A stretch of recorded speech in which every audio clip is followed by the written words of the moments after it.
Buying মাছ ধনিয়া পাতা দিয়ে সেচছে ভুনা অনেক স্বাদ। আসসালামু আলাইকুম।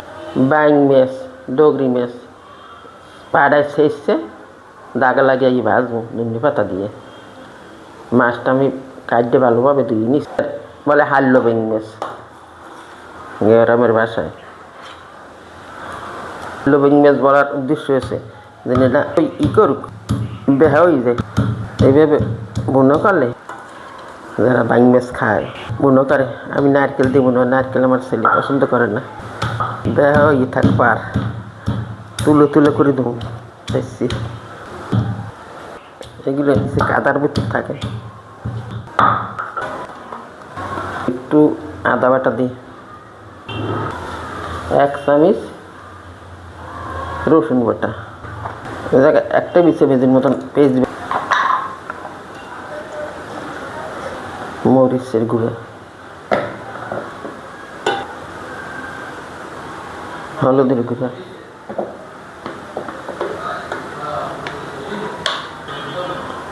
লবণ স্বাদ মতন।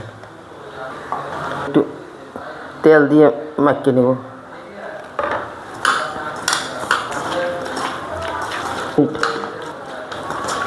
মাখা হয়ে গেছে।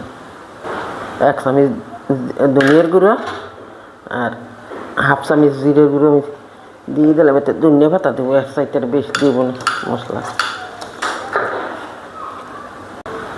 কড়াইতে তেল দিয়ে দেবো পেঁয়াজ কুচি, রসুন কুচি, কাঁচামরিচ কুচি। এইটা আমি হালকা একটু ভেজে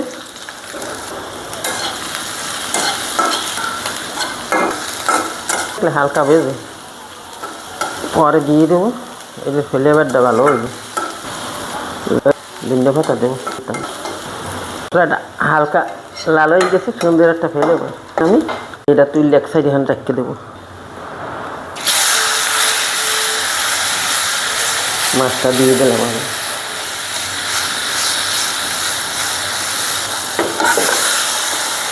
পানি দিয়ে দিলাম যেন আলু গুঁড়েছে, কাঁচা গন্ধটা যাইগুলো। 1 সাইড ভাজা হয়ে গেছে, এখন আমি আবার সাইডটা উল্টেই দেবো।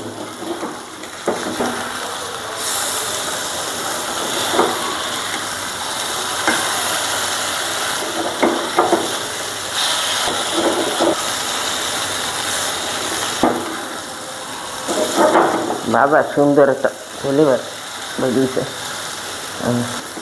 একেবারে লাল লাল করে ভাজি নেব। এই সাইডটাও আমার ভাজা হয়ে গেছে, দিয়ে দেবো জলের পানি।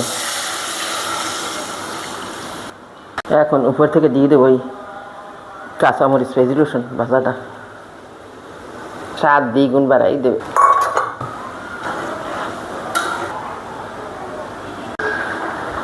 ধনিয়া পাতাটা আমি ধুয়ে এখন কেটে নেব।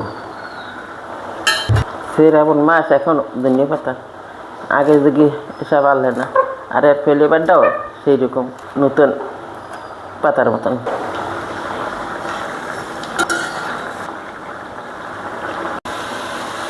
তেল ছাড়িয়ে দিছে মাছে, এখন দিয়ে দেব ধনিয়া পাতা।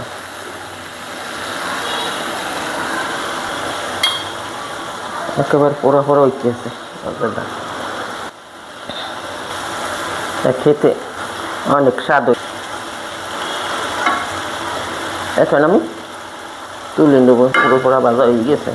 বাইং মাছ ধনিয়া পাতা দিয়ে সেচছে ভুনা অনেক স্বাদ।